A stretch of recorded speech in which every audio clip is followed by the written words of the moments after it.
Teknologi sani keanggen majeng pebuat sani becik mejanten akeh kewigunaan ipun. Nanging yening iwang antuk nganggen mejanten jagi dados gagam majeng anak alit. Antuk punika tuntunan saking Yayah Rene ring keluarga dahat kebuatan. Teknologi kekaryanin mandek koripan sendangan mawinan sampunang pisan sakaning teknologi kantos ngaonang koripan. Anak alit akian muatang parikrama sani aktif sayang melinggih ring ajang komputer utawi gadget. Mangda anak alit wicaksana jroning yang teknologi, kebuatan tuntunan dumun indik teknologi sedurung kaijen majeng anak alit. Anak alit jagi uning ring kawigunaan sapawa kaon sani presiden wenten yening iwang antuk yang teknologi punika. Yayah Rene madatalan nguningayang yening parikrama ring ajang gadget uyaden komputer nendet becik majeng kesehatan.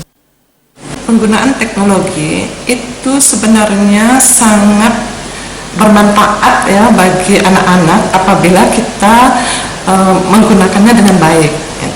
Karena kita perkembangan zaman ini kan dicirikan dengan adanya perkembangan teknologi. Kita harus mengikuti perkembangan zaman, berarti kita juga harus mengikuti perkembangan teknologi itu. Karena di dalam teknologi itu sendiri, baik itu internet, kemudian HP, itu semua informasi-informasi kita dapatkan di sana. Tetapi di sini kalau kita membiarkan anak-anak untuk mengikuti perkembangan teknologi itu, tetap harus ada pengawasan dari orang tua. Haringkali makin Yayah Rene kebuatan mandap presiden nganutin penglimbak zaman wiyaden teknologi.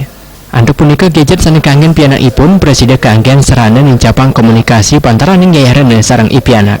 Punika talat Yayah Rene mandastatu nitenin serada ipianak narapan antuk sastra agama sani dengan keresepan. Darte Bal TV.